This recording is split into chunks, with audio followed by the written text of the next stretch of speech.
Well, hello YouTube. This is going to be the first part of the barrel refinishing for the Hawken project. I've just got about it all cleaned and smoothed out. Got a couple little spots I got to take care of, but for the most part it's done. How I do one of these barrels. Okay, when I reblue it I use this. That's the Brownell's Oxpho-Blue. This is really good stuff. It's better. I think it's much better than Birchwood Casey. Some may think differently, but I've had better results on it. It's what I've done a lot of my guns with. When I'm cold bluing a barrel like this, get a couple of these. These are better than just trying to use a cotton ball. You can buy these online, or hobby shops usually have them, and they work pretty good at getting the blue on there. How you clean the barrel down is I take 150 grit sandpaper, then 400 grit sandpaper, and then finally pour out steel wool to polish it. And then you have to get your fingerprints and any other oil off of this.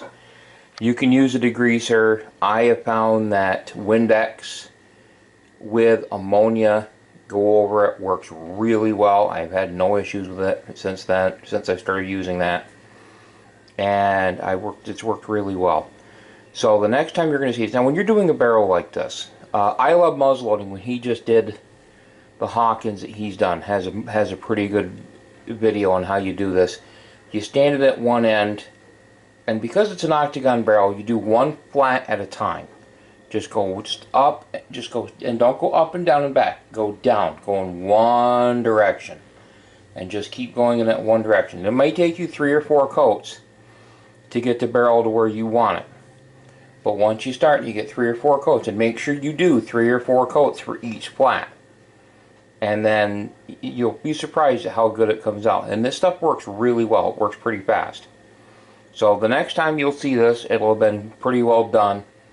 And I'll show you how you go over that. And then if you want, you can take like a little bit of steel wool and just kind of really lightly just go over it again. And you'll give it that kind of worn look if that's what you want. I'm not sure if I'm going to do that with this, and depending on how many coats I do it and how well it looks. But this is what the barrel will look like now that it's ready to be refinished. Alright YouTube, well the barrel is now blued along with the barrel rib, the underbarrel rib that I did for this. This is 4 coats of Oxpho-Blue, which is Brownell's Oxpho-Blue, which is more like, it's not really like a liquid, it's kind of like a paste almost. Works quite well. The one thing I did forget to mention when I said earlier is when you do this, you want to have a rag, because you want to kind of buff the bluing off of this.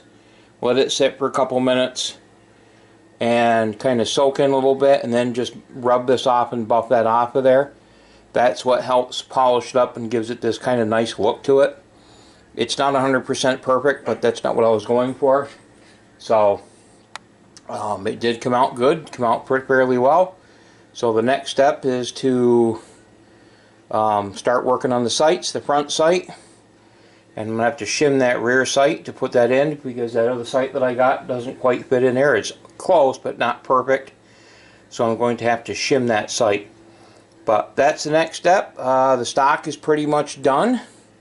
So it's just pretty much getting down towards the final assemblies now. And with that being said, YouTube, have a good day.